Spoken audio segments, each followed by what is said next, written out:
Salut Robin, bienvenue sur le podcast Cyclisme Performance Academy. Alors là, tu es vraiment dans un autre domaine d'expertise parce que toi, tu es issu de la natation. Yes, c'est ça. Salut à tous. Merci beaucoup pour l'invitation. Donc, je vais parler de natation. Je connais un tout petit peu le vélo. J'essaierai de pouvoir faire ressortir ce qui peut être commun ou pas d'ailleurs. Et puis voilà, ravi de partager ça avec toi. Donc pour commencer, voilà, je pense que c'est important parce que ton nom résonne pas dans le monde du cyclisme. Est-ce que tu peux te présenter et voilà, après tu te présenteras ce que tu fais avec la Fédération française de natation. Ouais, donc moi je suis Robin Plat, j'ai 33 ans.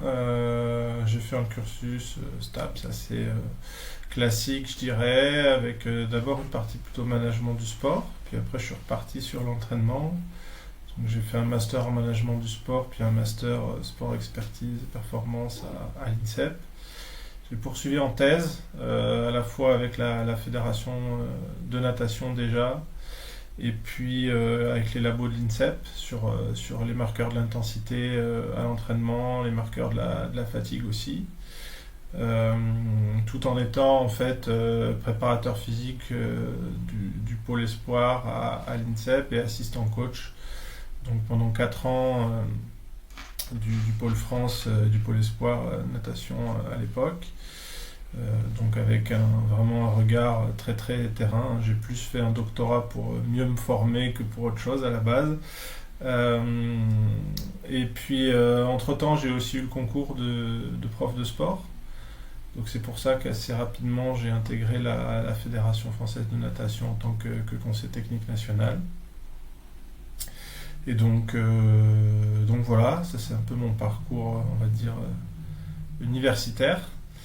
Et puis on va peut-être en parler après de manière plus concrète, mais du coup ça m'a permis de faire déjà un petit peu de monitoring de l'équipe de France au libre sur certains testings dès 2015, et puis petit à petit d'être voilà, un peu plus impliqué sur l'équipe de France au libre, sur certains groupes de natation à l'INSEP, au Cercle des nageurs de Marseille, pour finalement maintenant arriver sur un peu un double poste, à la fois un poste de pur monitoring, collecte de data, interprétation, physiologiste, quoi, avec tout un tas de nageurs de l'équipe de France.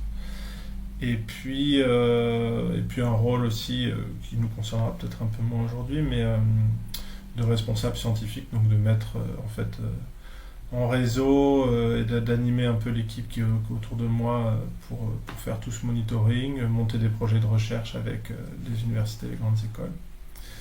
Donc voilà, je sais pas si c'est assez précis. Mais Ouais, c'est ça, j'allais te demander si au final tu étais en contact permanent avec les athlètes, mais tu as répondu partiellement.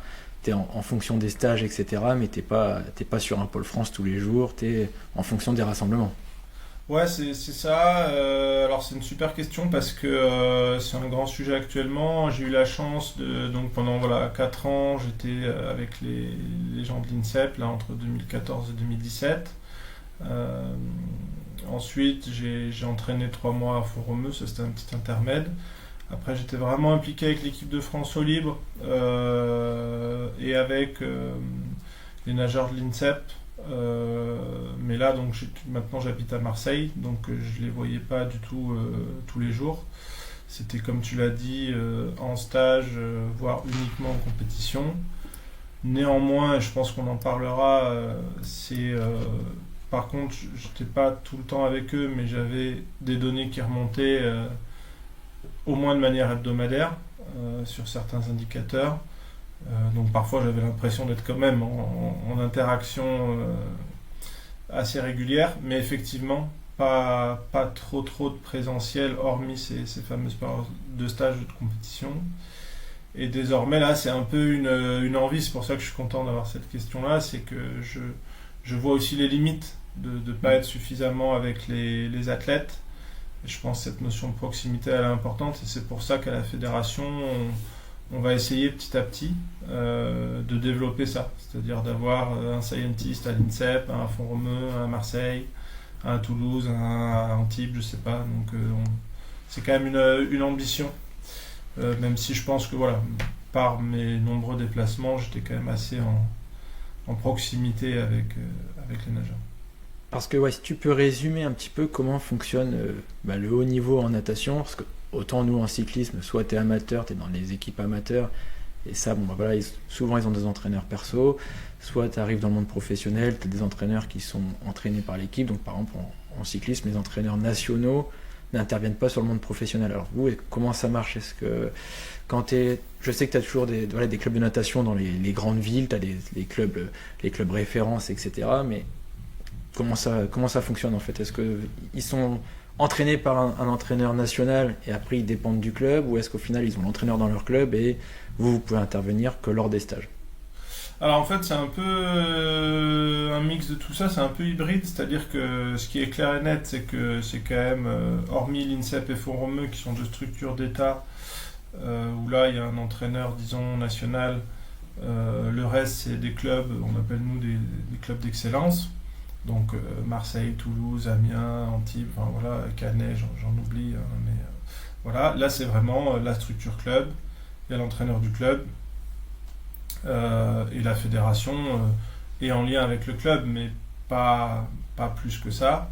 En tout cas, il n'y a pas forcément de directive, ou il n'y a pas un entraîneur national qui vient pour entraîner ça, c'est pas des pôles, au sens où on peut l'entendre. Ou c'est pas comme en judo où on dit à tout le monde tiens tu viens à l'INSEP pour t'entraîner, c'est pas du tout ça. Et parfois même ces entraîneurs de club viennent en équipe de France et suivent leurs nageurs. En revanche, sur le côté optimisation de la performance à la fédération, on est quand même assez proche d'une partie de ces clubs-là. Et ça n'empêche pas que nous, on soit un peu mis à disposition, qu'on ait du temps pour travailler avec ces clubs, et donc pour faire tout un tas de testing physio, technique, etc. Si les clubs nous le demandent, il n'y a pas de souci, et même d'ailleurs une partie avec des clubs avec qui j'ai commencé à travailler, ça a même plutôt été issus de demandes de leur part, après bien sûr validées par la fédération, pour travailler avec eux. Ok, ouais, donc au final...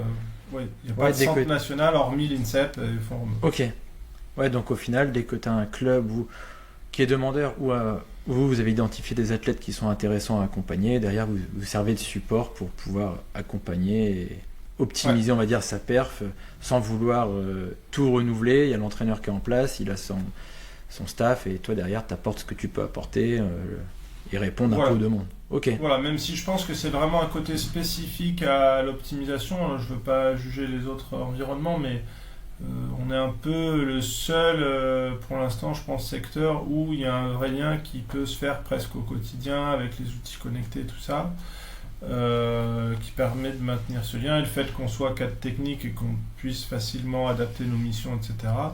C'est plutôt facile.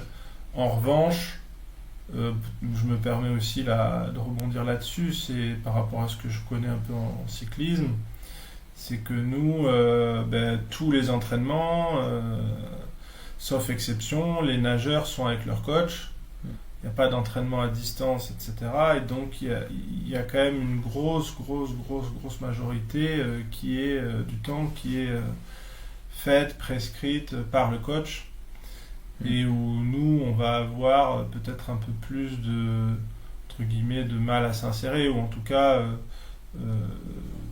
c'est pas forcément évident si on n'est pas là, si on n'est pas présent, d'intervenir. Ouais, parce qu'en natation, du coup, le coach est en contact direct, permanent avec son nageur, alors que par exemple en cyclisme, on passe tous par une plateforme, et toi tu pourrais largement te greffer dessus. En fait, on donne une connexion, tu peux voir, tu peux filtrer les données, tu peux prendre ce qui t'intéresse, la remonter. Bon, du coup, on va pouvoir rentrer dans le vif du sujet. Là, on parle de plateforme, connecter les données, etc. Et vous, comment ça se passe en fait pour établir, mesurer la charge d'entraînement? Est-ce que c'est en volume? Est-ce que c'est en kilomètres parcourus? Moi, c'est toutes ces questions-là. Au final, je me dis, en vélo, c'est simple. On a la montre, on a le compteur, on a le capteur de puissance. Je pense qu'on est un des sports qui mesure le plus de choses et on a accès aux données de manière aisée. Les plateformes permettent de tout connecter. Mais en natation, c'est quand même... Déjà, c'est un sport aquatique, donc d'avoir des outils dans l'eau. Ouais. Et comment toi tu fais derrière pour utiliser, du moins, comment vous faites la fédération et les entraîneurs pour mesurer tout ça? Yes. Alors, je vais être un peu long, mais je pense que ça va être. J'espère que ça va être intéressant parce qu'il y a vraiment beaucoup de choses à dire. La première, c'est que nous, la fédération, encore aujourd'hui, on n'a pas d'outil systématique qui est imposé aux entraîneurs pour collecter ces données de charge, déjà, sur la partie charge d'entraînement.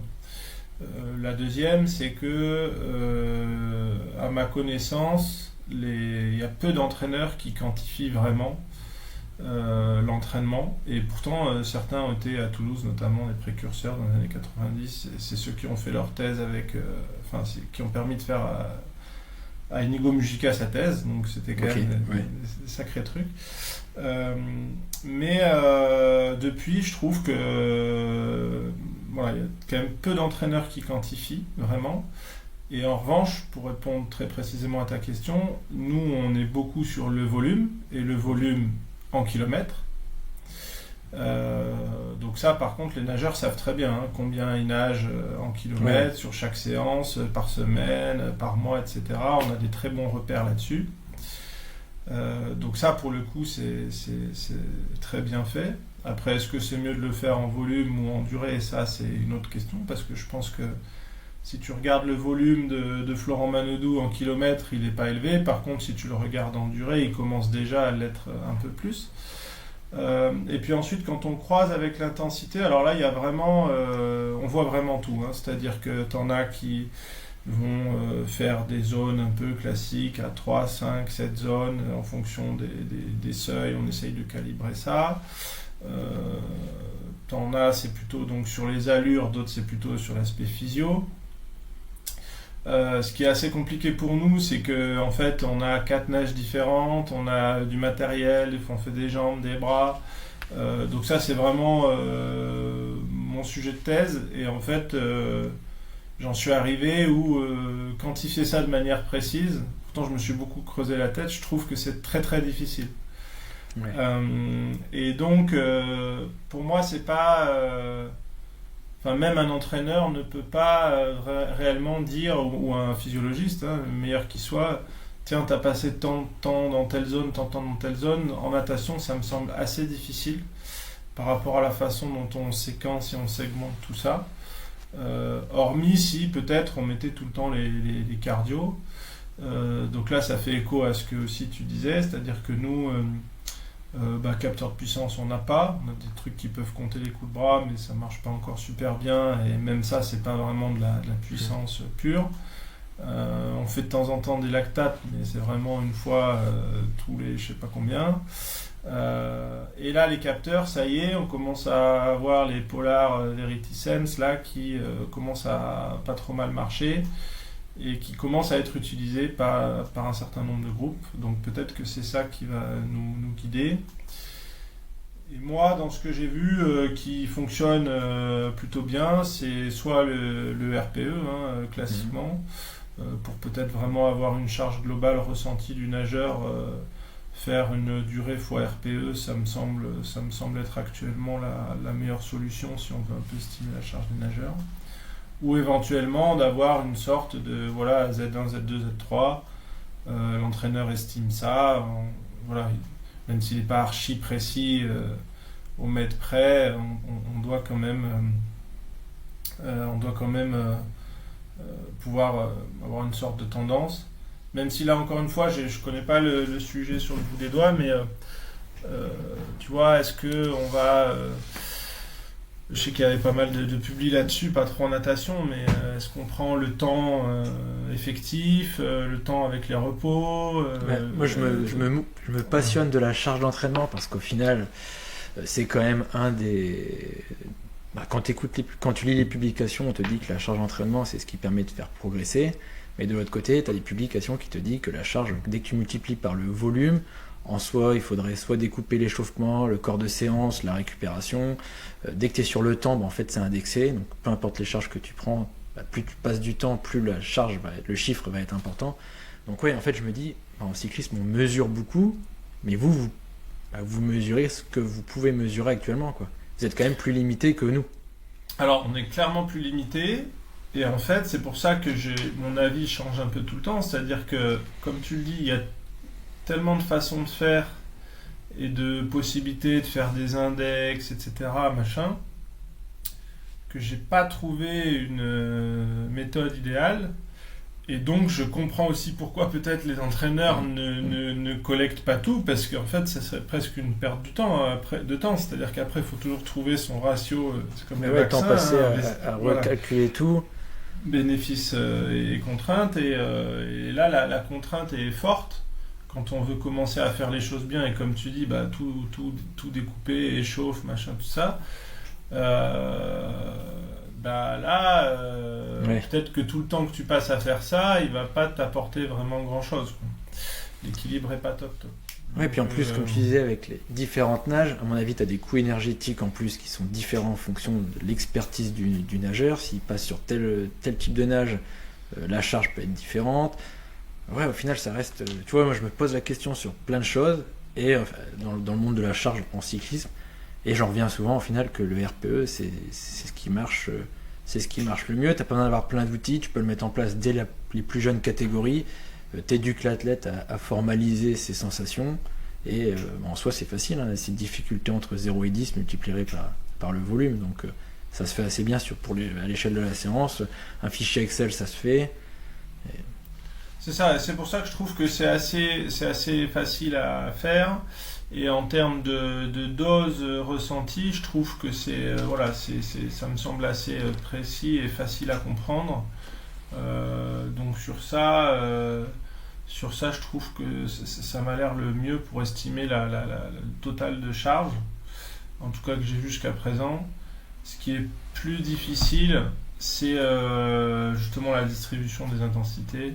Ouais. Où là, quand on veut vraiment regarder ça et le faire de manière très précise, je trouve que c'est vraiment pas simple. Et parce que nous, en fait, tu passes de, je sais pas moi, une 11 à une 8, c'est que 3 secondes d'écart sur un 100 mètres en nage libre. Tu peux changer, tu peux passer presque de Z1 à Z3, quoi. Donc ça par contre, c'est vraiment pas évident. Ouais, t'as pas encore d'outils qui te simplifient en fait la distribution des intensités. Est-ce que ton cardio, ça arrive seulement Je pense que le cardio pourrait le faire pour une bonne partie maintenant, parce que mais là il faudrait, j'aimerais bien tester ça en fait cette année avec un groupe même de jeunes, de mettre les cardio pendant, je sais pas moi, 3 semaines sur toutes les séances, et d'aller découper ça. Même si tu as toujours la limite du temps. Oui, la limite de la fréquence cardiaque aussi. Et voilà. Et que sur les très gros efforts, nous on fait beaucoup de sprint de 15 mètres, 25 mètres. Le cardio va pas forcément monter très haut. Mais bon, je pense que on serait quand même déjà un peu plus précis qu'avec rien. Mais bon, néanmoins, nous culturellement, voilà, dès que tu mets un cardio à un nageur, en général, il fait un peu la tronche, quoi. Ouais, pour lui, c'est pas normal. Voilà, donc il y aurait quand même ça, ou éventuellement, ce que je vois, tu vois, j'ai récupéré là un petit Moxy Monitor. Je me dis peut-être on aurait ça aussi, mais nous on n'a aucune donnée en direct avec ça dans l'eau, et donc ce serait l'enfer pour tout décortiquer. Parce que même un test lactate en soi, tu vois, j'en fais avec la Fédération Française de Cyclisme. En fait, c'est simple, l'athlète arrive avec son vélo, on le met sur home trainer, tu piques sur le doigt ou à l'oreille ou à la fin de chaque palier, ça se fait quand même assez facilement. Toi, ça doit pas être très simple. Puis le faire sur une autre discipline, ça reflète pas l'activité, donc. Alors en fait, ça, on le fait quand même avec certains coachs. On fait un test progressif comme vous pouvez le faire en vélo pour évaluer là où est le seuil, etc. Par contre, derrière, pour le décliner à l'entraînement, c'est hyper dur parce que tu as fait ton test en crawl, donc déjà ça veut dire que quand tu fais de la brasse, du dos, du PAP, déjà c'est pas du tout pareil. Quand tu fais des jambes, donc déjà tu as pratiquement les 3/4 de l'entraînement que tu peux pas quantifier. Il faudrait que tu fasses un profilage par type de nage. Ouais, mais là du coup après, ça fait multiplier le nombre de tests. Ton athlète il passe une semaine à faire que du test. C'est ça. Et comme je te disais, après, ça pour le coup, je maîtrise beaucoup moins ce qui est fait en vélo ou en course à pied, mais nous souvent c'est un 5x2 ou un 6x2. j'aime beaucoup ce test-là pour profiler et tout, hein, mais après, tu vas avoir une vitesse associée au seuil lactique ou à 4 millimoles, enfin comme tu veux. Ta vitesse, c'est ce que je disais tout à l'heure, admettons, ça va être une 8 sur des paliers de 200 mètres. Si après tu fais des 50 mètres, bah là aussi il faut recalibrer, quoi. C'est-à-dire qu'on le voit bien, hein, on s'était amusé rien que sur des pulses, mais aussi sur des lactates, à faire avec des nageurs un 20 x 100 un mardi, repos 10. On n'avait même pas changé d'ailleurs la distance, on a juste changé le temps de récup. On avait fait un 20 x 100 repos 10 ou un 20 x 100 repos 20. Et bah, le repos 20, il te permettait de rester à 1 et quelques de lactate et à pas trop monter en pulse. Et le repos 10, tu avais une dérive complète de FC et tu étais à 3-4 de lactate.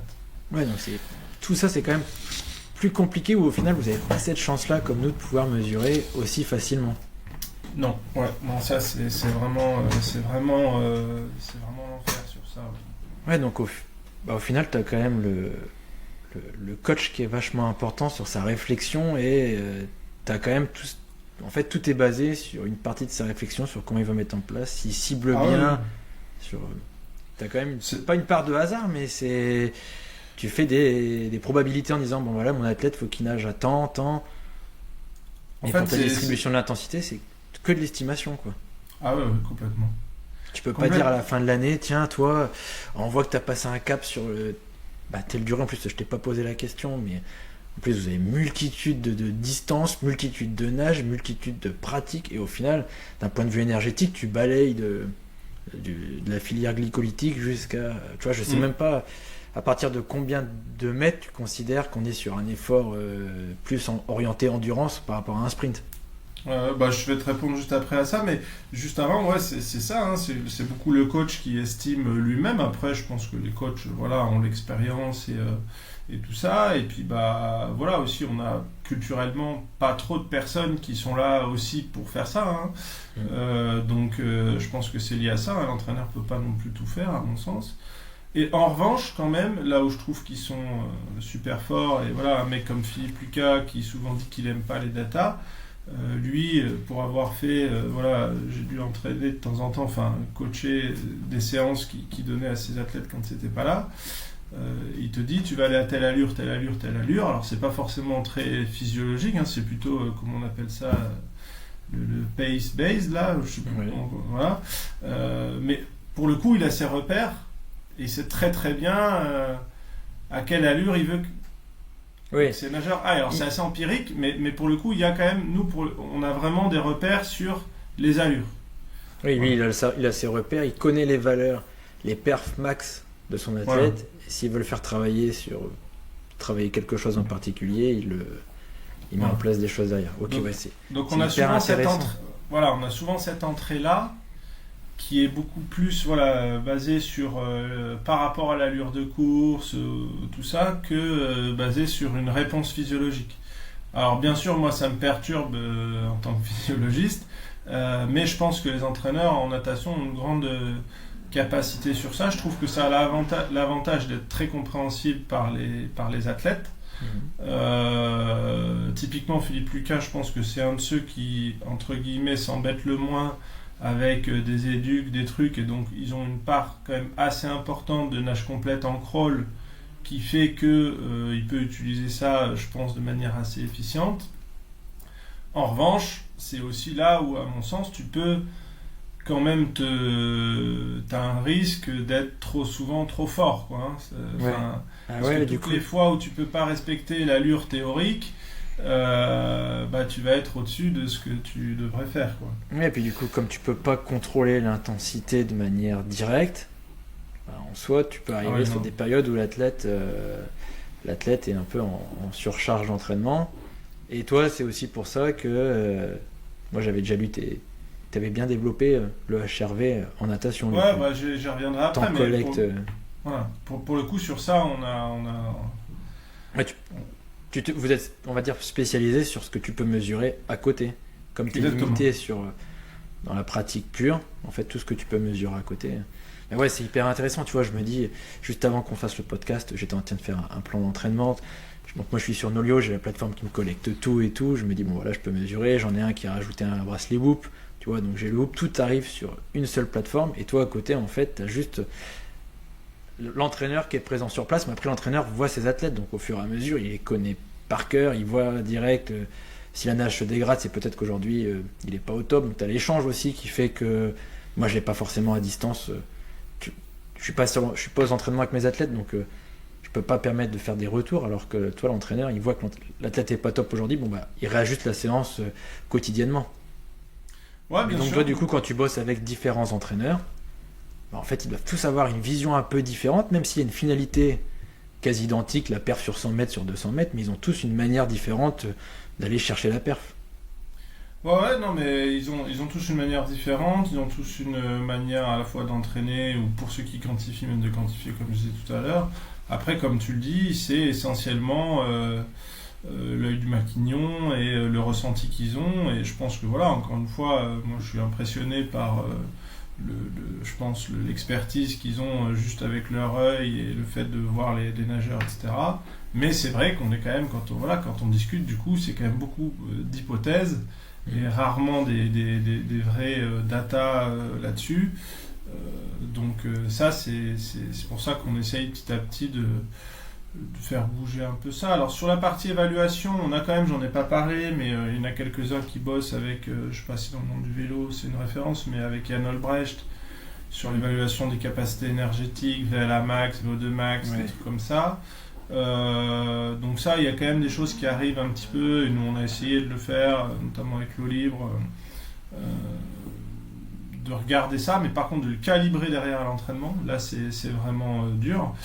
Et ça, ouais, non, il n'y a pas de plateforme, tout ça. Par contre, quand on me demande comment moi je vois les choses dans le futur, pour le coup, je suis assez persuadé que on voit quand même de plus en plus de groupes d'entraînement pro à l'étranger, ou ce que commence à faire Florent Manodou, etc. Il y a quand même une part de j'ai un entraîneur qui me fait un plan. Moi je m'entraîne tout seul, je fais remonter un peu des datas ou des trucs. Alors je sais pas si c'est bien, mais je trouve qu'il y a là aussi un équilibre à trouver. Mais le fait de ne pas avoir trop de data va imposer que tu sois là tout le temps, ça c'est sûr. Mais si tu arrives à faire rentrer un peu plus de data, je suis pas persuadé que ça sert à quelque chose que l'entraîneur soit tout le temps présent non plus. Ouais, tu peux laisser plus de liberté aussi à tes athlètes du coup. Ouais, parce que je pense que ça limite aussi l'individualisation. C'est-à-dire que quand tu es un entraîneur, que tu as un groupe de 10 et que tu les entraînes ensemble, les 10, c'est quand même assez difficile. Alors c'est toujours possible, j'en vois qui s'en sortent très bien, mais c'est quand même assez difficile déjà d'individualiser le programme, mais encore plus d'individualiser si tu n'as pas de data qui te permettent de le faire.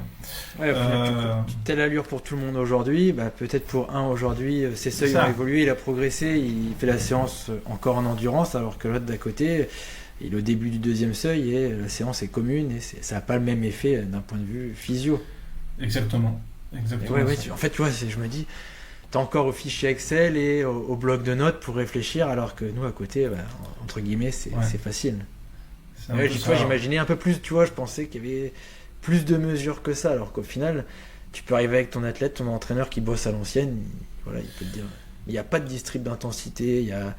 Par exemple, je peux te dire, le groupe de Philippe Lucas, il y a, à mon sens, à part le chrono, il y a 0 mesure.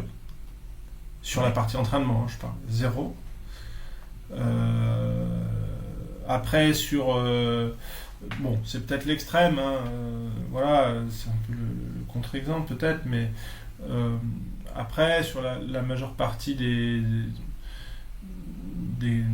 grosses structures, INSEP, Marseille, Canet actuellement, Amiens jusqu'à présent, tout ça, à mon sens, il y a quand même peu de lactates qui sont faits à l'entraînement. On en fait un peu en compète, de temps en temps sur certains tests de profilage, comme je te disais, mais pas pour contrôler l'intensité. Certains, pour le coup, utilisent des pulses de temps en temps sur certaines séances aéro pour pas aller trop haut. À fond comme ils font ça pas mal. Il y a pas mal de ce qu'on appelle des CAF, là, des pôles espoirs qui s'y sont mis dernièrement. Donc ça arrive bien. Il y en a certains qui quantifient quand même de manière assez poussée, à Toulouse, etc. Il y a cette culture qui est restée. Mais dans le contrôle des constantes, enfin des variables à l'entraînement, il n'y a quand même pas grand-chose, hormis les allures.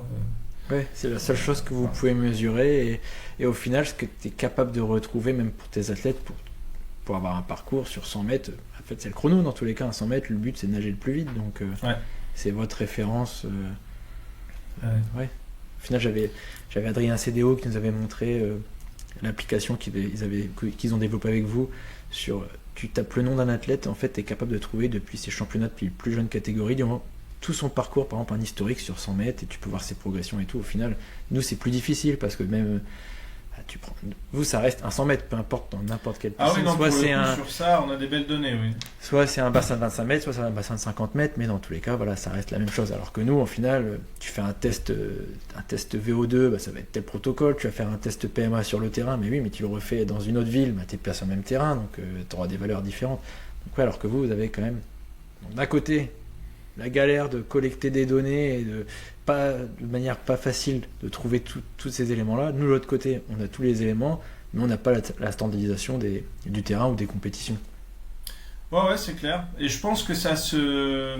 Après, quand même, je trouve que dernièrement, pour faire un regard critique, c'est qu'on a... Voilà, comme je te disais, les capteurs de FC, maintenant, ce serait pas trop dur d'utiliser. Sur toute la partie à sec, en muscu, avec tous les outils connectés, les profilages force-vitesse et tout, on pourrait quand même faire pas mal de choses. Et donc on a fait une thèse là, tu dois connaître Yanis Rento qui est parti sur le profilage charge-vitesse dans l'eau, force-vitesse à sec. Donc on a essayé de faire un peu bouger les choses, mais tu vois encore que même sur les préparateurs physiques, il y en a peu qui utilisent vraiment les données en natation, enfin à sec pour des nageurs. Et donc je pense que ça illustre aussi le manque de culture de la data sur ça. Parce qu'en revanche, on voit beaucoup de nageurs qui progressent en force max à sec et qui, alors je pars un peu sur d'autres trucs, mais c'est assez lié pour moi, et qui progressent pas dans l'eau. Donc tu peux te poser la question de quel est l'intérêt de faire de la force max si derrière dans l'eau le transfert se fait pas aussi. Il n'y a pas de transfert. Ouais. Et en fait, je dis juste ça pour dire que je pense que finalement, j'ai l'impression qu'en vélo, tu as la culture de la data qui est prégnante et que du coup, ça fait que être exponentiel. Et qu'en fait, en natation, on n'a tellement pas cette culture-là que du coup, ça bouge pas beaucoup. Après, nous, c'est parce qu'au final, tu vois, le capteur de puissance, ça fait... Moi, tu vois, perso, j'ai jamais été athlète professionnel, j'ai jamais été à haut niveau. Mon premier capteur de puissance, je l'ai acheté, j'avais 18 ans. Donc, tu vois, j'ai 31 ans, on est la même génération. J'ai acheté mon premier capteur de puissance en 2011. Donc, tu vois, aujourd'hui, 2011, ça fait quelques années que la puissance, pour moi, c'est courant, tu vois. Donc, et là, en fait, t'as tout qui se développe avec les plateformes, on a Strava, les vélos arrivent aujourd'hui avec un capteur de puissance, donc quasi n'importe quel athlète a un capteur. Des pédales, tu les as pour 600 €. Au final, un junior, il achète une paire de pédales, il a 2 vélos, il démonte ses pédales, il les met sur l'autre vélo. On a la mesure de la puissance. Donc on a cette culture-là, plus tu as les équipes étrangères qui sont arrivées avec la culture des gains marginaux. Donc ouais, ça tire vers le haut. Aujourd'hui, tu te dis, si tu fais pas le minimum, en termes de perf, tu vois, c'est ce que je dis à mes quelques athlètes professionnels que j'entraîne, c'est qu'aujourd'hui, on a beau mettre en place l'entraînement, en fait, il n'y a pas que l'entraînement, tu as tout l'à côté aussi à maîtriser, parce qu'au final, le niveau il s'est tellement élevé que juste l'entraînement, ça suffit plus pour être performant. Même si c'est tu t'entraînes pas, tu peux pas être performant, mais tu as tout ça, tu as tout à maîtriser.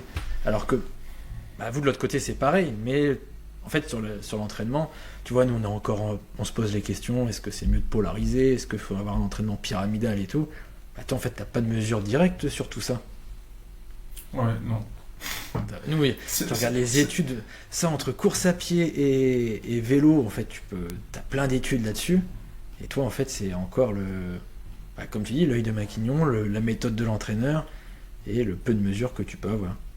Ouais, puis pour le coup, je suis assez serein avec ça, parce que je te dis, c'est dans mon étude expérimentale de thèse, je devais quantifier tous les entraînements et on n'y arrivait même pas avec précision à cause de tout ça. on a quand même réussi à le faire, à quantifier, mais en sachant que c'était pas forcément ultra précis. Et c'est pour ça qu'aujourd'hui, moi, je suis un adepte de la polarisation, globalement. Mais je mets d'extrêmes nuances dans ce que je dis, parce que déjà, dans ce qu'on a observé, je suis pas super sûr de ce qu'on a pu voir. Et puis également, parce que là, quand on discute avec des coachs, moi, je peux pas vraiment savoir quelle est leur distribution de l'intensité.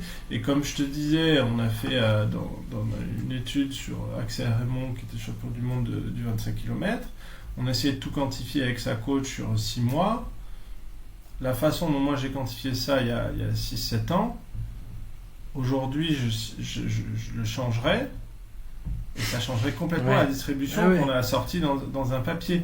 Donc ça c'est fou. Parce que lui, il a ces deux seuils, à mon avis, qui sont collés, et qu'en fait, lui, je sais plus exactement, mais à 1,45 au 100 mètres ou à 1,40, il change de zone. Donc, c'est fou de te dire que en fait t'as tellement pas d'approximation, c'est de l'approximation en fait. Quand tu fais ta charge, tu l'estimes et du coup tu peux pas te baser là-dessus parce que tu connais les biais de ta charge. Donc te baser que là-dessus, t'as trop de biais en fait pour avoir des certitudes à 100%. Donc, mais ce qui est pas mal d'un côté, parce qu'au moins bien sûr j'aimerais avoir des données plus précises, mais au moins ça laisse place un peu plus à l'interprétation, à voir que les datas ça ne dit pas tout le temps. Une remise en question permanente en fait. Certes, tu vas te dire je pense que ça tend, et 2 ans après tu as un outil qui arrive qui te permet de mesurer et de te dire en fait il y a 2 ans ce que je pensais c'est pas aussi vrai que ce que j'ai imaginé. Donc ça va être hyper intéressant ton boulot, et le fait que là tu as les technologies qui arrivent de plus en plus, ça te permet peut-être des hypothèses au fur et à mesure, soit d'en rajouter ou soit d'en retirer ou d'en exclure en disant en fait ça, et à plus les échanges avec les coachs, en fait t'as encore pas mal de choses pour maîtriser tous ces aspects là. Mais est-ce qu'au final, tu vois, on peut même se dire aujourd'hui, est-ce que maîtriser ou mesurer toute la charge d'entraînement de natation, ça serait pas un frein à la perf aussi, quand tu vois ce que vous faites là? Non, mais par contre, j'ai oublié, mais sur les RPE, tu vois, on l'a fait avec Florent Manoudou, on l'a fait avec Charlotte Bonnet. Et en fait, à chaque fois, moi, ce qui a été top, c'est quand même en fin d'année. Alors certes, j'ai pas du tout pu leur dire c'est quoi ta distribution d'intensité, tout ça. Par contre, j'ai pu assez bien dire, alors avec peu de recul, puisqu'on n'avait pas forcément donné avant, mais un exemple simple, maintenant elle a arrêté, je pense qu'elle ne m'en voudra pas si j'en parle, mais quand elle s'entraînait avec Philippe Lucas, justement Charlotte Bonnet, sur l'échelle de Borg, donc de 0 à 10 ou 5 c'est déjà difficile, je sais plus, mais de mémoire, elle avait 60 à 70% de plus que 6 ou 7 de RPE. Ouais, donc je sais pas si c'était bien ou pas, mais en tout cas ça te permet quand même déjà d'avoir une estimation de la charge, et si tu le fais 2 années de suite, tu peux quand même comparer en fonction de la période. Voilà, en fonction de la période, etc., la distribution de tes séances comme ça. Oui, même à l'échelle hebdomadaire, du coup, en fait, tu peux voir donc chaque semaine comment ça évolue.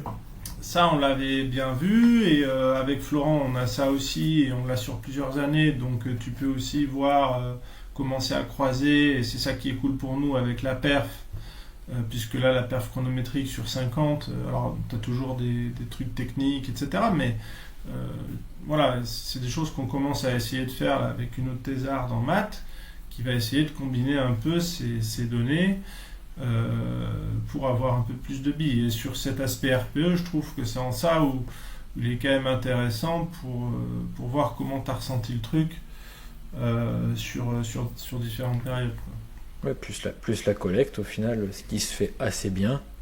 En soit, tu peux mettre ça en place sur des suivis. Là c'est 3 secondes, ça te prend 3 secondes à le faire. Bon, pour le coup c'est à l'athlète de le faire, pas au coach, et c'est à chaque séance, mais bon, ça prend à chaque fois 3 secondes quoi. Oui, c'est ce qui est le plus facile à mettre en place en soi. Voilà. Non mais c'est hyper intéressant en fait de me dire moi je me prends la tête, et des moments on a plusieurs types de charges d'entraînement, charge interne, charge externe, etc. Et de l'autre côté au final le RPE semble dans tous les cas être quand même une métrique qui est quand même assez fiable, peu importe les sports finalement. Oui, je suis d'accord avec ça. Donc ça Ça c'est top, à des moments on se prend la tête à vouloir mesurer, etc. Plus là, on peut en parler, mais le HRV, moi j'ai des athlètes qui ont le bracelet Whoop. Alors d'un côté, moi perso, j'ai le frein. Tu vois, avec les athlètes que j'ai, c'est qu'au bout de 10-15 jours, en fonction du protocole que tu veux leur mettre en place pour mesurer le HRV, les mecs le font déjà plus. Parce que c'est quand même une sacrée contrainte. Je sais pas quel protocole tu fais toi, si c'est 10-10 ou 5-5, bref, tu pourras expliquer après. Mais et je sais plus ton tweet où j'avais vu sur certains athlètes, t'as je sais plus combien de données mesurées sur des mois, quoi. Ouais, donc là pour le coup, c'est le bonus. Enfin, autant sur la partie entraînement, on n'a pas grand chose, autant sur la partie variabilité cardiaque, et nous on utilise beaucoup la Bagura. Là, on commence à avoir beaucoup de données. Et on l'a pas, j'ai pas fait ça exprès parce qu'on n'avait pas de données à l'entraînement, c'est pas du tout ça pour le coup.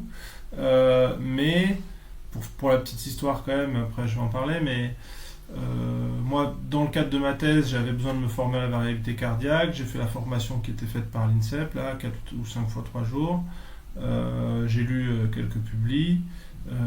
J'ai testé ça d'abord sur le nageur de l'INSEP. Il y a la coach d'Axel Raymond qui m'a dit tiens, j'aimerais bien que tu m'aides, en ce moment il est cuit, je voudrais que tu vois ça. Assez rapidement, par rapport à ce que j'avais pu apprendre, il est allé mieux, la coach a super adhéré, donc il a fait ça tous les jours pendant très longtemps. Derrière, l'INSEP a été intéressé, ça a bien marché, tout ça. Après Marseille, après c'est un autre collègue qui a fait ça. J'avais un autre collègue qui avait commencé aussi un peu avant moi. Et en fait, ça a très bien pris auprès des coachs. Alors pourquoi, c'est un peu difficile de savoir, mais je pense que typiquement, ça prenait pas de temps sur l'entraînement. C'était non invasif, c'était assez facile de collecter les données. Via les technologies, tout ça. Et donc nous, il y a vraiment eu un effet boule de neige qui fait que maintenant 80% des nageurs font des analyses HRV avec nous. Donc c'est un peu ce que je te disais tout à l'heure au niveau des clubs, où en fait on bosse avec les clubs de la Fédé. Et là, effectivement, donc nous le protocole c'est 5 minutes couché, 5 minutes debout le matin au réveil. Okay. On fait ça, là c'est vraiment à la demande des coachs, mais 2 à 3 fois par semaine en général. Souvent c'est fin de semaine, début de semaine, et puis t'en as qui aiment bien rajouter, l'entraîneur à l'INSEP, il aimait bien rajouter le mercredi pour avoir un petit point, le mercredi pour savoir s'il en rajoutait un peu ou pas à ce moment-là. Donc ça pour le coup... Alors j'ai plein de choses à dire, donc tu me poseras des questions aussi. Moi ça m'intéresse parce qu'au final, tu vois, j'ai des athlètes qui ont le Whoop depuis... alors j'en ai qui l'ont depuis 1 mois, d'autres qui l'ont depuis 6 mois. Alors, je fais pas plus de traitement que ça, tu vois. Perso, je regarde la tendance du HRV et de la fréquence cardiaque au repos. Sur le Whoop, je me suis intéressé sur les publics scientifiques. Au final, ils te disent que le HRV est mesuré lors des 5 dernières minutes de sommeil profond. Donc tu dépends quand même de l'algo. T'as ce biais-là qui fait... Donc du coup, tu vois, je fais pas plus de calculs que ça. L'avantage, c'est que j'ai cette mesure-là qui remonte sur nos lieux tous les matins. Dès le réveil, le Whoop est synchronisé. Je regarde un peu en disant, voilà, dès qu'on sort un peu dans la zone où l'impact de la séance des séances précédentes, et tu vois, je me base pas que là-dessus pour bosser, mais je me dis, tu vois, quand tu fonctionnes en cycle traditionnel de 3 semaines, 1 semaine, est-ce qu'au final, en 3-4 jours, l'athlète n'est pas déjà revenu à son niveau de base, ou au final, est-ce qu'il ne faut pas 10 jours avec de la basse intensité pour revenir? Tu vois, j'ai plus l'utiliser comme aide pour ajuster mes idées, tu vois. Nous, c'est assez proche d'être ça, c'est-à-dire que nous, souvent, je pense que ça a assez bien rapidement matché avec les coachs, parce que sur un groupe de 10, tu vas toujours en avoir un qui va être un peu fatigué ou un peu malade. Nous, on va l'observer parfois avant qu'il soit malade. Donc l'entraîneur, il va se dire « Ah ouais, purée, il a vu ça, mais comment il fait ?» Du coup, ça l'interpelle et assez rapidement, je pense qu'il fait confiance. Et comme je te disais, Axel Raymond, je pense que ça faisait un moment, ils étaient un peu perdus, sa coach le dirait, hein, ils étaient un peu tout le temps au charbon, et donc moi j'ai dit de faire un peu de basse intensité, puis c'est remonté, donc voilà. Donc tu as souvent ce genre de choses. Pendant le Covid, des fois j'en avais à l'époque où les PCR c'était 48 heures. Tu te disais, bon bah là il a fait un test, il est à plus 6-7 pulses que d'habitude. Bon, si en plus il sent pas bien, a priori tu peux valider que c'est ça. Donc ça, je pense que les entraîneurs faisaient assez bien confiance. Et nous, on l'utilise effectivement beaucoup plus sur l'aspect garde-fou, alerte, ou réajuster un peu de temps en temps, que sur vraiment marquer des adaptations physiologiques à long terme. Ça, on regarde un petit peu, mais déjà, je pense que c'est pas le meilleur outil forcément pour faire ça. Après là récemment, on a vu des trucs quand même de fou. Voilà, tu me disais. Sur Axel Raymond, je crois que j'ai 1300 tests. Sur Maxime Rousset, j'en ai 800. Ouais, donc ça fait plusieurs années. Voilà, depuis 7 ans. Sur Maxime Rousset, bon, après je ne vais pas donner les détails puisque c'est donné à lui, mais sur 7 ans, on a suffisamment d'historique pour voir comment sa fréquence cardiaque, couchée, debout, elle a évolué, les tendances qu'on voit. Donc là, on voit vraiment quand même une part de l'entraînement et on peut commencer à discuter sur ça, même si encore une fois c'est difficile à croiser avec la charge qu'il a eue puisque celle-là on la connaît peu. Et donc ça, ouais, on l'utilise vraiment beaucoup. Et c'est ce qui est assez cool aussi, c'est que derrière ça génère des discussions avec les coachs sur justement comment est-ce qu'on peut distribuer l'intensité, comment est-ce qu'on va gérer son affûtage, quand on part en altitude, comment on va gérer la période d'acclimatation, quelle stratégie de récup on peut avoir sur le bain froid, des trucs comme ça. Et donc on va, parfois c'était même avec certaines mesures sanguines, on a vu des corrélations. Alors parfois est-ce que c'est le hasard, est-ce que c'est pas le hasard, c'est toujours difficile de savoir, mais parfois on élimine certaines hypothèses, donc ça je trouve ça cool. Parfois, on va les creuser un peu plus. Et parfois, ça va faire parler les athlètes. Parce que si on n'avait pas eu la donnée, ils ne l'auraient pas dit. C'est-à-dire que je peux te donner plein d'exemples, mais... Ouais, t'amènes du questionnement au final par rapport à ton chiffre. Ah tiens, c'est bizarre, on remarque que ta FC du matin les plus hautes. Est-ce que tu te sens fatigué? Est-ce que tu es malade? Et en fait, tout ça, la tête au jour. Ah bah c'est parce que j'ai pas bien récupéré de la veille. Ah bah peut-être pas que ça quoi. Et donc même pour tes coachs au final ça leur apporte du grain à moudre au final parce que complètement. Et là quand t'as pas de mesure au final c'est une des seules mesures qu'ils peuvent avoir sur l'effet de la charge on va dire. Donc du coup tu leur apportes un élément et que pour un athlète en fait t'es plus là pour leur mettre un petit coup de frein à main qu'autre chose quoi. Tiens c'est bizarre ça change. Peut-être lève le pied. J'avais prévu la récup la semaine prochaine. Fais-le peut-être dès maintenant. Ouais, c'est exactement ça. J'ai vraiment beaucoup d'exemples là-dessus, mais ça permet à l'entraîneur de soit mettre un frein parce qu'on voit que c'était pas prévu et voilà, ou parfois à l'inverse, même si c'est vrai que ça arrive rarement, mais de se dire là, faut peut-être que je peux peut-être en rajouter un peu parce que je vois que le gars il est frais depuis longtemps ou des trucs comme ça. Ouais, ça te permet d'apporter de l'individualisation. Voilà. Ou même sur certains aspects sur le test debout, alors c'est peut-être un peu moins fiable, mais je sais pas s'il faut rentrer dans les détails, mais autant la partie couchée, voire l'aspect équilibre parasympathique, orthosympathique, je trouve que c'est pas trop dur. Autant sur la partie debout, il y a un mélange entre, je parle un peu technique, mais l'orthosympathique et le baroréflexe qui se confondent pour moi. Mais ça nous est arrivé, notamment pour parler concrètement sur les JO, où il y avait une fille qui avait mal aux jambes, c'était déjà son ressenti, au milieu de la compète. Moi, sur le test debout, je voyais pas de tonus. Le coach vient m'en parler, de l'INSEP. J'en parle à la prépa physique. Donc on discute, elle essaye de comprendre ce que je lui dis et moi de lui expliquer ce que je trouverais qui serait bien pour activer ça. Ils ont fait une petite séance, un peu de plio, tout ça.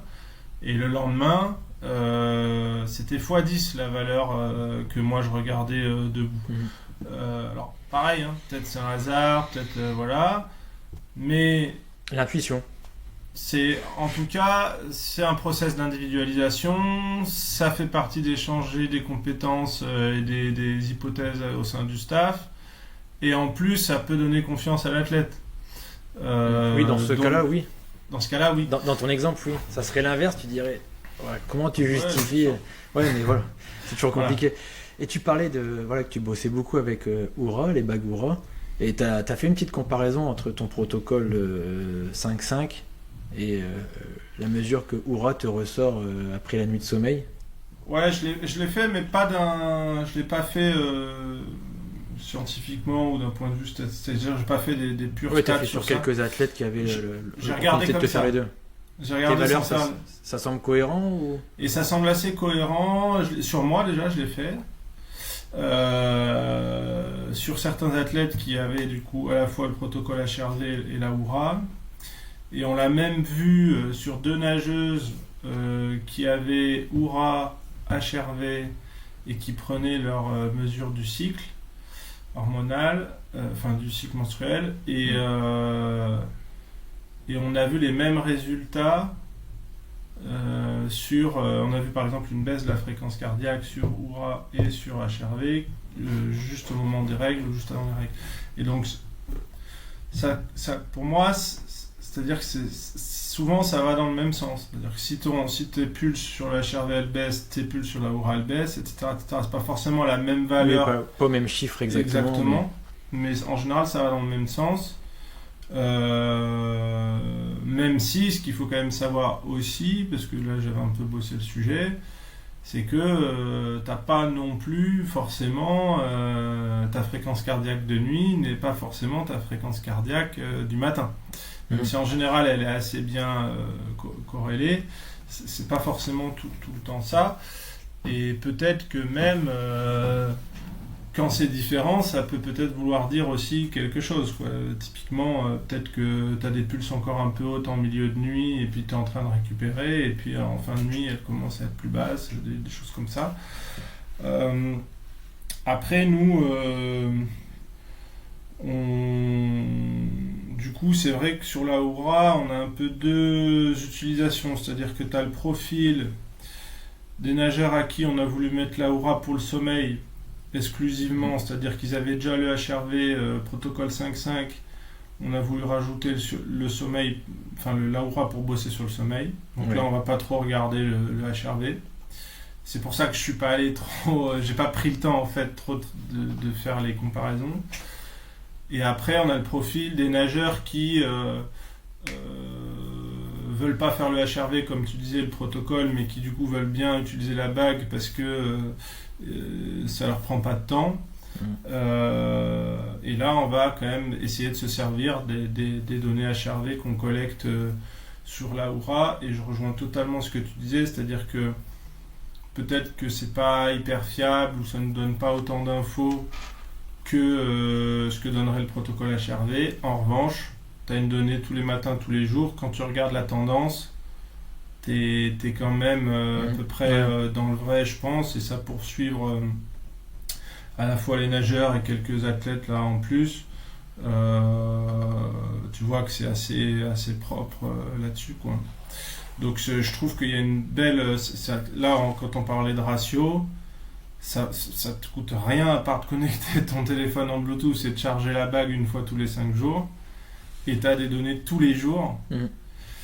Même si elles sont pas les plus valides du monde, quand tu regardes la tendance, je pense que tu vois quand même des vrais trucs, et donc c'est vraiment intéressant, quoi. De la manière de la mesure en soi, la bague mesure la même chose tous les jours. C'est sa précision qui est peut-être un petit peu différente. Ouais, c'est ça. Et pour le groupe, au final, c'est l'algo. Donc oui, l'algo peut se tromper. Est-ce que tu es en sommeil profond ou pas profond au moment des mesures? Mais ça reste au final, pour l'athlète, c'est pas du tout invasif. Il a juste à porter le bracelet et réussir à dormir avec et bien penser à le charger, quoi. Donc en soi, c'est quand même... Mais ouais, tu vois, c'est... J'avais essayé d'imposer de faire du HRV avec mes athlètes. Donc moi, j'avais toujours lu, tu vois, d'essayer de le faire au quotidien pour avoir plus de précision. Et en fait, j'en ai qui bâchent le truc direct. Donc, après, je me suis dit, si c'est pour tous les jours faire le gendarme et dire pense à faire tes mesures HRV, plus après, il faut quand même standardiser le truc. C'est est-ce que tu vas aux toilettes avant, tu vois, que tout soit fait tous les jours, parce qu'au final, si c'est mal fait, bah, c'est pas propre et derrière c'est une galère. Et je suis pas expert, donc du coup si je passe du temps à essayer de comprendre le truc et galérer, je veux dire, en fait je perds plus de temps qu'autre chose pour... Non, mais ça, je comprends bien, avec quand même moi ce que j'avais de la difficulté au départ à proposer ce test, notamment par rapport au test debout. Et en fait, comme ça a pris vraiment un essor et que en fait tout le monde l'a un peu fait côté natation, je pense qu'après, il n'y a pas quelqu'un qui vient dire bah non, moi je vais pas le faire quand en fait tu as 9 sur 10 qui 9 sur 10 qui le font, etc. C'est-à-dire que même au water-polo, ici à Marseille, alors pour le coup il y en a qui le font pas trop, mais tu vois, tu as des gens qui arrivent de l'étranger, qui n'ont pas du tout cette culture-là, etc. Bon, après, ils sont quand même payés par le club, donc ils sont quand même pas obligés de faire certains trucs, mais il y en a qui ont 35 ans, qui ont des enfants et tout, tu peux te dire, bon... Et en fait, quand même, au final, je trouve qu'on a réussi à plutôt bien le faire. Oui, comme les autres le font. Au final, ça fait l'effet boule de neige, comme tu disais. Comme les autres le font et qui voient que ça a de l'importance et qu'on y accorde de l'importance et de l'intérêt, je pense que ça a plutôt bien pris de ce côté-là. Même si, encore une fois, je trouve que, voilà, une fois de plus, Florent Menodou résume bien le truc. Il illustre bien ça, c'est que lui, au départ, quand il est revenu de son comeback, il a fait le HRV, on bossait ensemble sur le HRV jusqu'à Tokyo. Et puis après Tokyo, assez rapidement, il est passé à la bague. Et lui, ça lui correspondait beaucoup mieux parce que ça lui coûtait beaucoup de devoir faire un test de 10 minutes le matin. Ouais, c'est une contrainte pour l'athlète quand même au final. C'était une contrainte, alors qu'avec la bague, il avait des données tous les jours. Sans contrainte. Sans contrainte. Donc je comprends tout à fait qu'il soit passé là-dessus, quoi. Ouais, puis en plus, en fonction de ton athlète, t'en as qui sont peut-être adeptes de la data, donc ils vont avoir compris le truc, faire le bon protocole pour avoir plus de précision.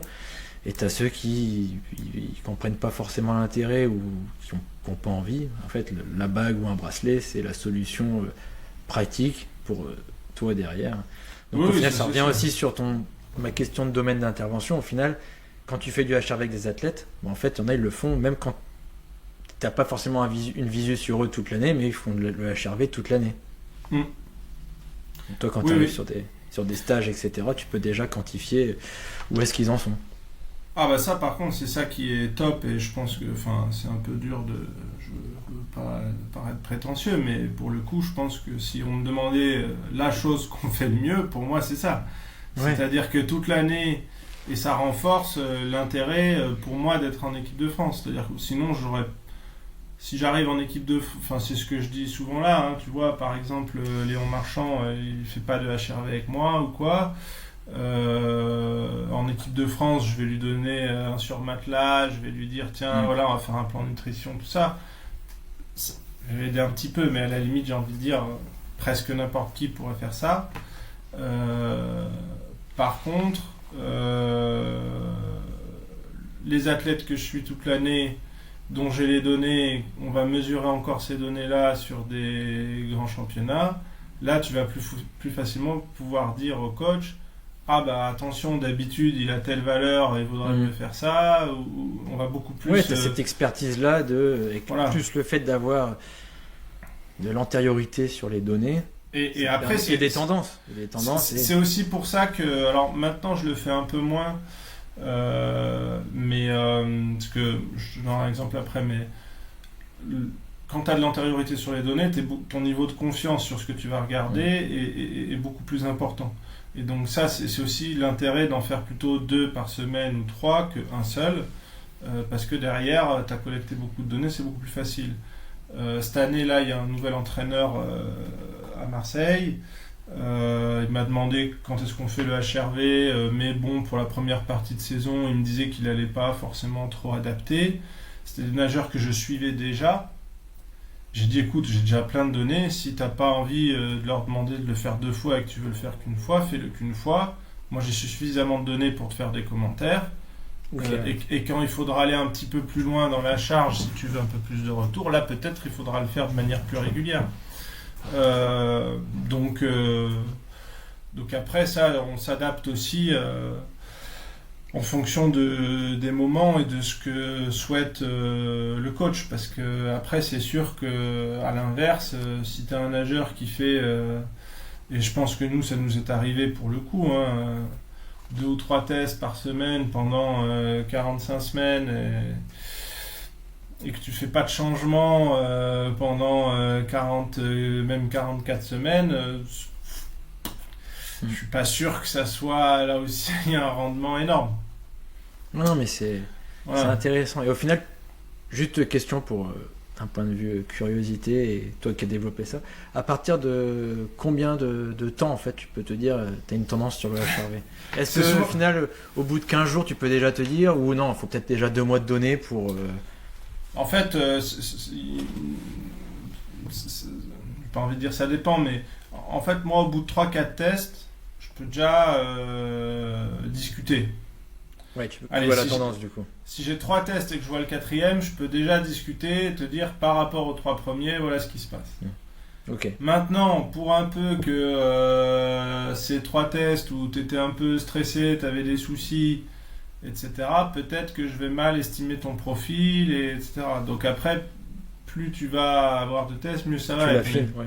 Voilà. Okay. Mais pour moi, déjà au bout de 3, ça te permet déjà d'avoir une belle overview et aller au bout de 10, tu as quand même déjà un bon profil.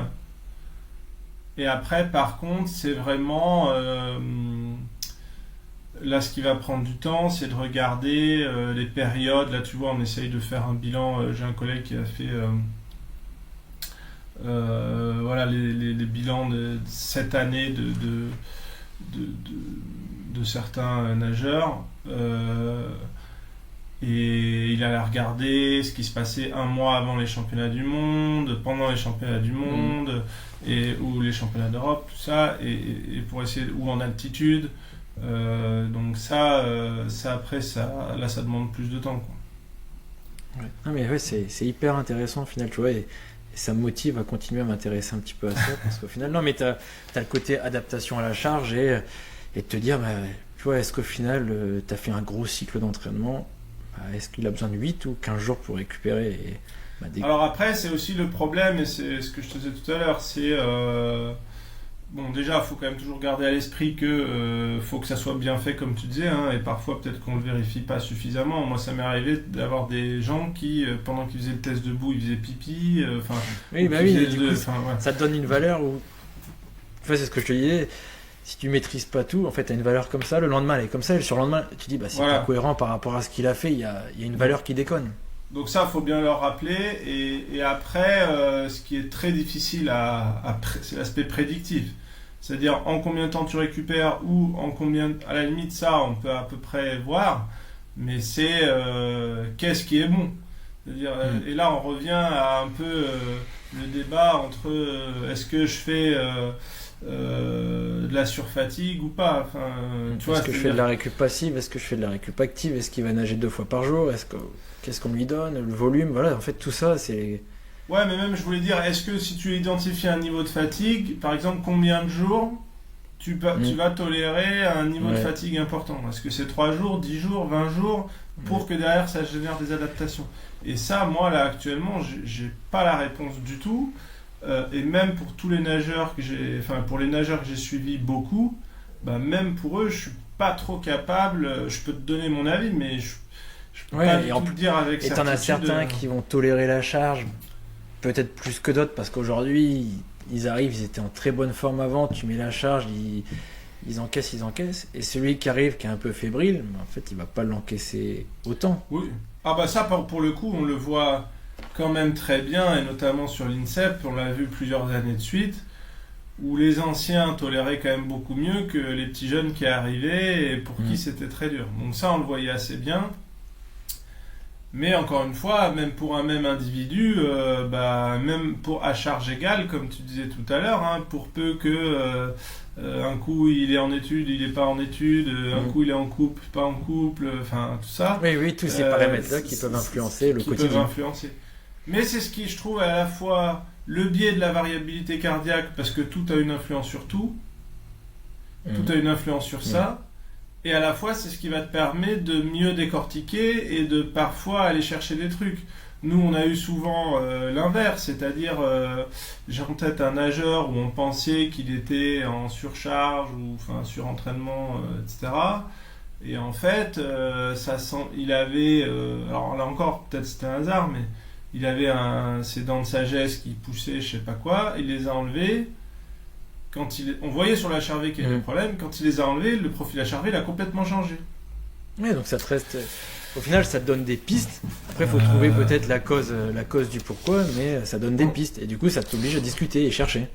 Voilà, on a vu des choses sur les carences en fer, sur la vitamine D, donc... Ouais, donc avec ton background de mesure, en fait, même ça te permet de généraliser les précautions avant de partir en altitude, de vérifier tous ces paramètres-là, parce que tu as remarqué que si ça, c'est pas fait, il y a de fortes chances que ça marche pas. Donc ouais, non, c'est hyper intéressant. Et tu parlais des jeunes. Et tu vois, je sais qu'Adrien nous avait beaucoup parlé que la natation était avancée sur la détection. J'ai eu Emmanuel Bruno au téléphone début de semaine, tu vois. Il m'a dit, là j'ai une réunion bientôt détection avec 6 ou 7 fédérations. Et j'ai dit, justement, j'enregistre un podcast avec Robin. Parce que tu vois, au final, nous, la Fédé, à l'heure d'aujourd'hui, un peu de remise en question sur la détection, sur ce qu'on fait, ce qui a été fait depuis des années. Et vous, ça se passe comment en fait ? Est-ce qu'il y a des tests ? Est-ce qu'il y a des protocoles ? Ou tu regardes juste les résultats de tes athlètes Ouais, alors je pense pas qu'on est très bon sur la détection. Je pense qu'on commence à être bon sur les outils d'identification des potentiels. Ouais. Adrien aime bien identification des potentiels. Voilà, mais je trouve que c'est très juste ce terme. Et du coup, je vais en parler, mais grâce à l'IRMES, etc. Par contre, actuellement, on n'a pas encore suffisamment de recul pour dire est-ce que nos stratégies sont efficientes ou pas, parce que ça fait que 2-3 ans qu'on a mis ça en place, et encore, je trouve qu'on l'a pas... on n'est pas allé très loin dans ce qu'on pouvait faire, mais c'est pas une critique, c'est plus là aussi une question de culture d'environnement qui nous est, je vais en parler, mais où là le chrono est presque une problématique en fait, d'un point de vue culturel. Donc pour être précis, en fait, donc nous, comme tu le disais, on a la chance d'avoir un logiciel qui existe depuis, je crois, plus de 20 ans. Et donc on a tout digitalisé, les chronos, n'importe qui fait une compète de natation en France sous l'égide de la fédération, ça remonte. Et donc on arrive à tracer ce qu'on appelle les couloirs de performance. Et donc on a une courbe, comme dans le carnet de santé, et ça permet de voir en fait comment est-ce que tu progresses, etc., etc. Donc ça, c'était un peu notre première base. Même si donc il y a un gars qui a fait une super thèse sur tout ça, même si pour l'instant pour moi l'aspect prédictif, j'ai pas encore vu des trucs qui marchaient super bien, mais j'attends de voir. Et après là on a commencé à croiser deux choses, donc c'est aussi une docteure maintenant de l'IRMES qui a fait ça sur l'âge relatif. Donc on a intégré des données où on a vu que les gens qui étaient nés en décembre, c'est ceux qui abandonnent le plus. Donc on perd sans doute des gens ici. Plus le pic de croissance, si tu es précoce, par donc ça c'est à le deuxième truc. Ouais.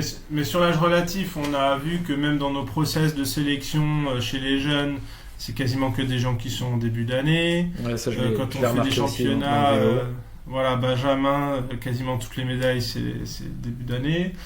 Donc là, ce qu'on a fait par exemple sur les championnats Benjamin, c'était de faire 6 mois, les classements. Les 6 premiers mois de l'année, 6 mois suivants.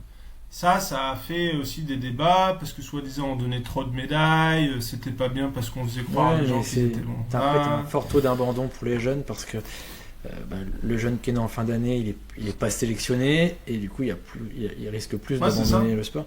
Et tu vois, nous dans le vélo on a pareil, sauf que Benjamin, les championnats Benjamin 1, Benjamin 2, ils sont réunis ensemble, donc du coup il y a 2 ans entre celui qui est né le 1er janvier et celui qui est né le 30 décembre, il y a 2 ans d'écart. Et en termes de développement, quand tu regardes les process de développement de l'enfant, et on parle pas de l'adolescent en fait, on parle encore de l'enfant, c'est hyper important. Et donc ça c'est un peu pas la galère, mais on les a catégorisés dans la même catégorie parce qu'ils sont nés la même année, mais à l'instant T ou au jour J, ils n'ont pas le même développement.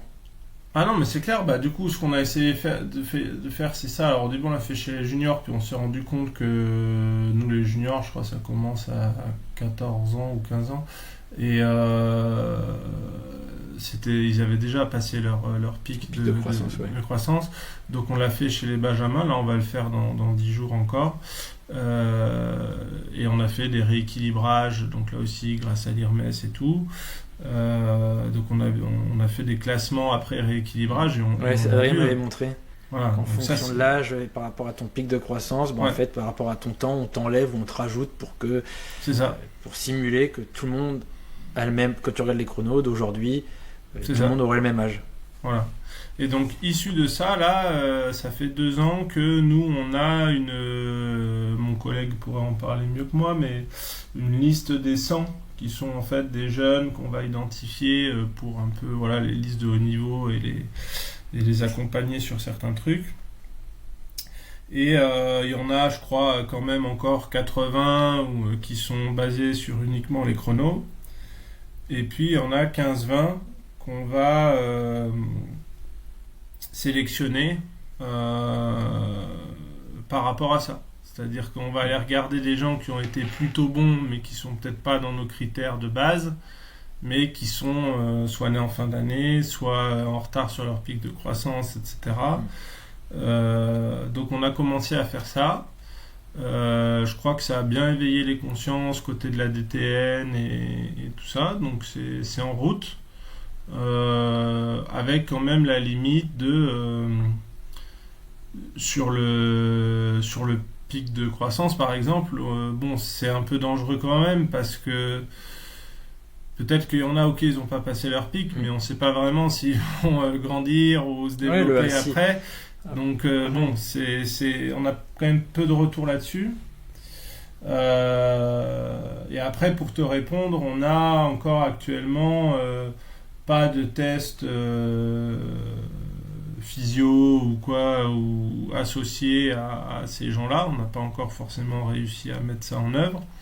Donc il y a l'entraîneur de Font-Romeu là qui voulait proposer ça, donc c'est dans les tuyaux. Et tu vois, les tests pour te nuancer, nous les tests, c'est ce que j'avais remis en place moi dans le cadre de mon Master 2 avec mon stage avec la Fédé. Je t'avais déjà contacté à l'époque par rapport à ton mémoire de Master, je crois que tu avais fait 2 ans avant, un truc comme ça sur cette thématique-là. Et tu vois, au final, on propose du test à l'échelle régionale, mais quand tu as un test, donc test PMA, tu vois, test à palier, mais en soi, tu as le test, c'est une photo à l'instant T. Ouais. T'as pas est-ce que l'athlète s'entraîne, est-ce qu'un cadet qui a 13-14 ans s'entraîne déjà 12 heures par semaine, et à côté un jeune qui a peut-être les mêmes valeurs, il s'entraîne très peu. En fait, on fait qu'une photo à l'instant T, tu refais le test 15 jours après, est-ce que les résultats seraient les mêmes, et est-ce qu'on peut se baser que sur ça pour... Tu vois, en fait, je pense qu'on a encore pas mal de boulot sur la détection, sur l'identification des potentiels, et c'est surtout derrière, une fois qu'on identifie, accompagner les athlètes en fait, et pas essayer de vouloir trop les rentrer dans un moule. Enfin, je pense que c'est là le frein peut-être à l'échelle française, tu vois, obligatoirement pôle ou etc. Mais est-ce qu'au final le petit jeune qui est pas à proximité d'un pôle, est-ce qu'il est obligé de partir dans un pôle pour continuer sa progression, ou est-ce que nous on peut pas l'accompagner par divers moyens? En fait, ce que j'allais te dire, ce que j'ai essayé, et il faut que je le relise d'ailleurs, nous, Swimming Canada a fait un super truc là-dessus. Et en ce moment, je trouve qu'il... je sais pas si je crois que j'ai dû l'avoir, ou peut-être, ouais. En tout cas, ils sont super forts actuellement. Le Canada, ils ont vraiment progressé. Eux, ils ont fait un parcours en fonction de 3 catégories différentes. Tu avais les précoces, je sais plus c'était quoi la deuxième, et le troisième c'était nous on pense qu'eux ils vont vraiment progresser. Et ils ont mis des solutions adaptées en fonction de ce profil. Et je trouve que ça serait pas très dur. C'est-à-dire que nous on pourrait à la limite d'en avoir 2. C'est de dire ceux qu'on sélectionne déjà, qui sont précoces, on les connaît, on les suit, on maintient leur engagement dans l'activité, tout ça. Et puis tu pourras avoir un minimum, un deuxième groupe qui sont dans nos radars, un peu comme on disait, via l'âge relatif ou la morpho ou même autre chose, hein, des trucs peut-être plus psycho ou quoi. et de se dire, on pense que dans ce groupe-là, il y en a quand même quelques-uns qui peuvent sortir. Pour l'instant, ils ont peut-être des besoins différents que les autres, et donc on met en œuvre tout un tas de choses. Après, je trouve que, enfin là, c'est bien beau ce que je dis, mais la réalité aussi Après, c'est les moyens, c'est, voilà, c'est ça, c'est les domaines de moyens compétences de la Fédé. Tu vois, c'est exactement ce que j'ai dit à Manu Brunet. Je lui dis, en fait, derrière, on peut apporter des choses, mais c'est définir un cadre. Est-ce qu'on peut apporter, du coup, à l'entièreté des disciplines, la même chose? Quel est le domaine de compétences de la fédération? Quel est le domaine de compétences des parents? Dans un monde idéal, on pourrait individualiser. Dans la réalité, et les finances vont influencer de ce qu'on peut faire et pas faire. Ouais. Déjà, tu as cette partie-là, c'est plus ça. les cadres que tu as, les staffs en fonction des régions. Peut-être que certains ont de la chance parce qu'au final, ils ont un conseiller technique régional qui est calé, qui va pouvoir leur apporter des choses. Dans une autre région, c'est pas sa spécialité et ça prend du temps. Tu veux mettre un athlète sur une discipline, bah ouais, mais tu l'amènes à un entraîneur. Bah, s'il a déjà son groupe, il peut pas prendre du temps à apprendre les bases alors qu'à côté, il y a son groupe qui demande de la perf. Ouais. Donc, ouais, je pense que les logiques, on les a. On a un peu les mêmes problématiques dans nos disciplines en fait. C'est les moyens, les compétences. Mais ouais, c'est hyper intéressant. Je pense qu'on a encore beaucoup de travail sur la partie détection, identification des potentiels. C'est clair. Et après, comme tu dis, c'est-à-dire que nous, voilà, ce que je te disais, c'est que les clubs, on n'est pas avec eux tout le temps, donc c'est pas forcément évident. Après, je pense que ce qui serait assez simple, c'est je sais même pas en fait si c'est fait ou pas, mais déjà sur l'aspect motivation et engagement, de dire voilà, nous on pense que tu es dans la trajectoire pour atteindre ce niveau-là. Tu vois là ce qu'on a fait après les Jeux, c'est qu'on a regardé les médaillés internationaux, à quel pourcentage de leur perf ils étaient 1 an avant, 2 ans avant, 3 ans avant. On s'est quand même rendu compte que il y avait encore des gens qu'on sélectionnait assez tardivement, dont on savait qu'ils n'auraient pas de médaille olympique. Après, l'objectif, c'est pas que de faire une médaille olympique, Ouais. quand même pas beaucoup, mais. Et qu'à l'inverse, si on regarde 7-8 ans avant, là, tu peux être en fait assez loin 7-8 ans avant, et quand même avoir une médaille olympique. Et du coup, en termes de distribution de moyens, tu vois, on parlait de moyens. Ouais. On peut se poser la question de se dire, est-ce que peut-être ça vaudrait pas le coup de ceux qui ont 14-15 ans d'en engager un peu plus dans la pratique, les motiver, et peut-être un peu moins ceux qui ont 21-22 ans, dont on sait qu'ils sont déjà qui sont sortis déjà de tes tendances, quoi. Qui sont sortis de tes tendances, qui font pas d'études alors qu'ils devraient en faire. Enfin, tu vois, c'est aussi notre responsabilité, ça. Donc là, je pars sur d'autres sujets, mais en tout cas, je trouve qu'on a les données qui nous permettent de prendre des décisions. Après, c'est une vision, donc chacun a sa vision, etc. Ouais, non, mais tu vois, je pense qu'en fait, on n'a pas comme la charge, il n'y a pas de vérité absolue, et c'est l'œil de Maquignon, parce qu'au final, tu te dis, tu vois, je me dis aussi, dans le monde de l'identification des potentiels, là, en fait, on doit quand même choisir ou non si on continue d'accompagner un athlète, et d'ailleurs, te dire, en fait, si on arrête de l'accompagner, est-ce qu'il aurait quand même pas pu être champion ou... Oui, après, alors là je suis d'accord. Il y a toujours des exceptions. Il y aura toujours des exceptions, mais nous on a quand même des intervalles de confiance, ou en tout cas des... Ton cumul de données fait que quand tu sors, tu reviens plus dedans. Ouais, nous par exemple, en fait, sur les données françaises des gens qui ont eu une médaille olympique, si je dis pas de bêtises, c'est très rare d'avoir eu plus que 1 an où t'as pas progressé. Ok, ouais, donc oui. Donc si la deuxième année, tu t'améliores plus... Ouais, en général, c'est que c'est... Ouais, ok. Sur la médaille. Sur la finale, c'est différent. Mais sur la médaille, c'est ça. Oui, mais du coup, tu peux faire pareil sur les finales, en fait. Tu peux élargir en disant, tu peux faire pareil. De toutes ces finales, tu regardes les tendances. Pour aller dans ton sens, on a un gars qui s'appelle Damien Joly, qui est né en 92, et il a fait son record à 32 ans au 1500 en série des Jeux. C'est incroyable de faire ça. Incroyable. Ouais. Et il a eu plusieurs années où il a stagné ou régressé. Donc il a quand même confirmé cette exception-là. Mais vraiment, c'est vraiment un parmi beaucoup. Donc là aussi, c'est une vision. Est-ce que tu sors à chaque fois... Bon, pour le coup, je pense pas qu'il ait manqué d'accompagnement ou quoi, mais... Et sur les médaillés internationaux, tu vois aussi que... en fait,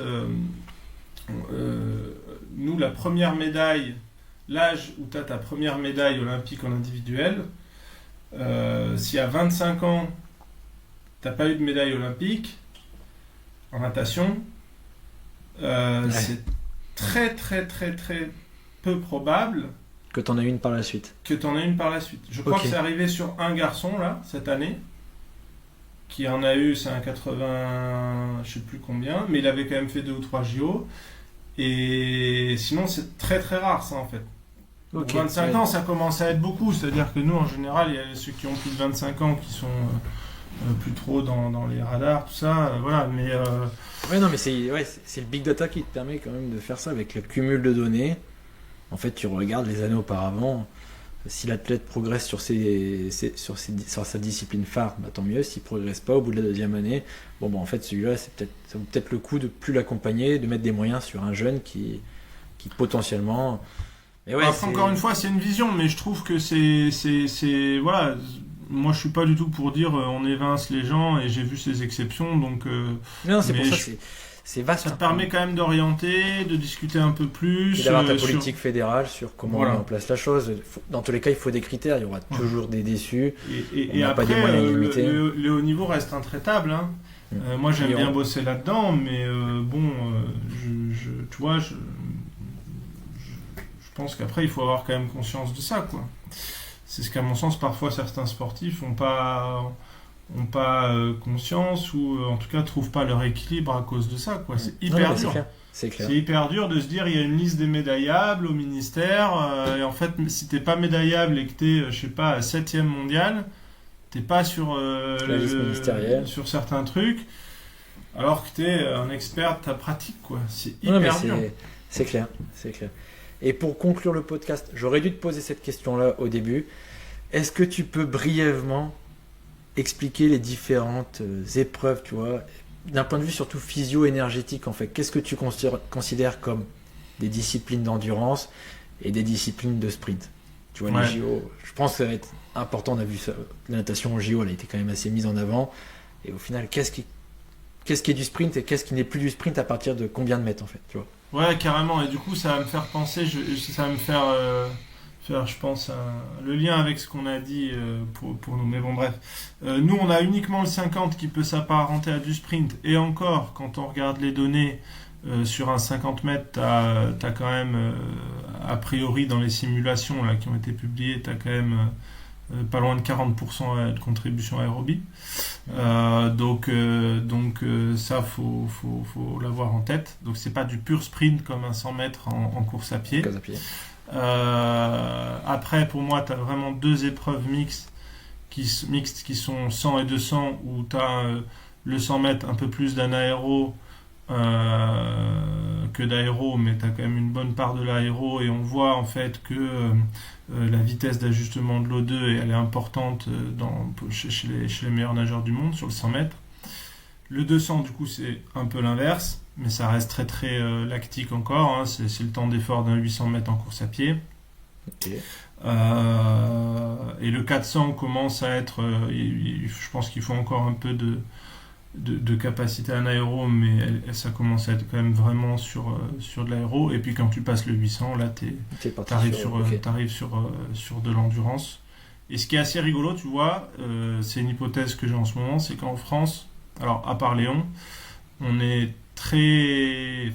pas très fort sur les 200-400, qui sont les épreuves finalement assez qui demandent à la fois une belle puissance, enfin une grosse VO2 max, un certain niveau anaérobie, etc. Et en fait, mon hypothèse, c'est qu'on n'est justement pas très bon. Alors là, c'est pas spécifique, enfin c'est plus spécifique à la France qu'à la natation, mais sur l'évaluation de ces capacités énergétiques-là, et de bien arriver à manager pour arriver à articuler les deux. Parce qu'on est assez bon en sprint historiquement, et aussi en demi-fond et en eau libre. Tu vois, c'est assez rigolo, on n'arrive pas à être bon au milieu. Tu vois, je me suis posé la question dans ce que j'ai lu un petit peu sur la partie détection des potentiels, sur la génétique. Quand tu regardes par exemple sur toutes les disciplines sprint explosives, par exemple sur le sprint en 100 mètres, 200 mètres en athlétisme, tu as quand même la ceinture caraïbe qui est ultra représentative. est-ce que génétiquement, ils n'ont pas plus de facultés? Tu vois, est-ce qu'ils n'ont pas les meilleurs gènes? Et par exemple, sur l'endurance, tu vas au marathon, faut s'orienter vers le Kenya pour avoir les meilleurs athlètes mondiaux. Tu vois, est-ce qu'au final, nous... Sur la partie athlète, je suis assez d'accord sur le constat. Par contre, sur la natation... mais du coup, est-ce qu'au final, en natation, est-ce qu'ils ont les moyens, pareil, les piscines, etc. À course à pied, une piste, ça se fait vite. Est-ce qu'en natation, ils ont les mêmes moyens? Non, mais nous, on voit pas forcément ces tendances-là en natation. En tout cas, en natation, pour le coup, il n'y a pas l'Afrique et pas trop les Caraïbes. Donc ça on le voit pas. Mais on a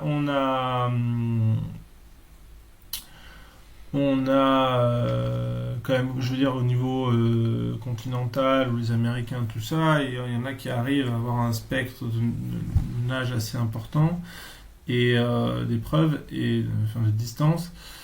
Et nous, historiquement, on a été bons. On a eu des gens champions olympiques aux 200 libres, aux médaillés internationaux, etc. Et c'est ça qui est un peu bizarre, c'est un peu perturbant de voir ça. Donc, j'ai pas tous les tenants les aboutissants de ça, mais c'est en réflexion. Ouais, t'as encore du travail. Voilà, tant mieux. T'as encore beaucoup de travail. Non, mais en tout cas, top. Merci pour ce podcast. Je sais pas si tu as autre chose à rajouter.